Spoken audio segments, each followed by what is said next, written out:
Hello po sa inyong lahat mga ka-crypto. Ako po si Pinoy Crypto Trader at sa video na ito ay atin pong pag-uusapan ang aking technical analysis dito po kay Fluky Ino ngayon pong September 16 taong 2024. Pero quick update lamang po tayo rito kaya diretso na po tayo sa pagte-technical analysis sa kanyang daily chart time frame na ito. At ayan, atin pong nakikita rito yung aking previous technical analysis dito kay Fluky Ino. Kung saan ayan, kung makakaranas po siya ng rejection dito sa ating minor resistance line dito po sa presyong 30 digits 12926 ay patuloy po itong makakaranas ng consolidation. At ayan, mula nung nakaranas po siya ng rejection dito, ay ayan, muli po siya ulit nakaranas ng rejection ulit dito. Kaya ayan, bumagsak po siya at dahil dyan ay basta patuloy po siyang nakakaranas ng rejection sa ating resistance dito ay magpapatuloy po ito sa kanyang consolidation. Yan, or maglalaro lamang po ito dito sa ilalim ng minor resistance line natin dito. At yan po yung naging pag-alaw ni Fluky Ino sa mga nakalipas na araw. Kaya ngayon ay yung aking analysis po rito ay ganyan pa rin po. Patuloy po na magko-consolidate ang market price nitong si Fluky Ino. Basta siya po ay patuloy na nakakaranas ng mga rejections dito sa ating minor resistance line dito. Kaya ayan, medyo lumampas po siya rito sapagkat meron po kasi tayong considered po na meron tayong isang resistance zone dito.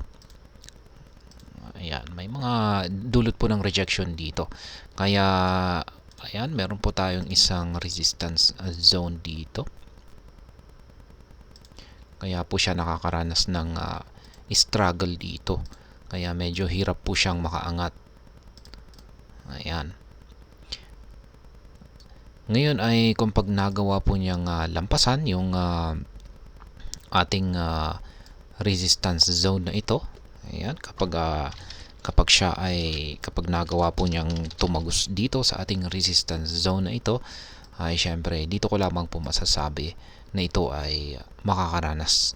Ayan, makakaranas si Fluky Ino ng patuloy or magpapatuloy sa kanyang pag-angat sa presyo at ayan, aakyatin po niya ang sunod na minor resistance line natin dito sa itaas na nasa presyong 30 digits 15043. Kaya ayan, pero habang patuloy po na gaya na aking sinabi kanina, habang patuloy po ito na nakakaranas ng mga rejection sa ating resistance zone na ito, ay ayan, mauwi lamang po ito sa kanyang patuloy na consolidation. At ngayon ay mapapansin natin na wala pong volatility itong si Fluky Ino. Mapapansin natin na yung ating Hall Street indicator dito sa ating chart ay ayan, maliit or manipis yung pangangatawan nito. Ibig pong sabihin ay wala pong gaanong pwersa ang market ni Fluky Ino or wala itong gaanong momentum para makaranas ng isang matinding paggalaw. At ganun din po yung ating mga QQE bars dito. Mapapansin natin ay bungal-bungal o wala pong mga kung minsan ay ayan, iilan lamang po yung mga nabubuong mga QQE bars nito at maliliit pa. Ibig pong sabihin yan ay matamlay po ang market ni Fluky Ino. Kaya dahil diyan ay yan po yung aking naging basehan kung bakit ko nasabi na posibleng mas mataas po or mas mataas po ang magiging galaw ni Fluky Ino sa mga paparating na araw ay magpapatuloy po ito sa kanyang consolidation. Ayan, or magsa-sideways lamang po ito. Pero ayan, kung sakaling ginulat po tayo talaga ni Fluky Ino at ito ay biglang nakaranas ng pagbagsak. Ayan, pag nagawa po niyang tapos bigla po niyang ayan po, sa kanyang pagbagsak ay pwede po siyang bumagsak dito sa support level natin na 30 digits 003. Ayan, pero kung sakaling nabasag po ito, ayan, kapag nabasag po ang ating minor support line na ito ay ayan, dito po siya magpapatuloy sa kanyang pagbagsak. Ayan, at posible po siyang bumagsak sa napakababang presyo or sunod na support level natin dito sa 40 digits 7813. Ayan. Pero ayan, possible po siyang bumagsak para magkaroon ng correction or retest dito sa support line natin dito. Pero ayan, mas mataas po ang chances na ito po ay makakaranas ng consolidation.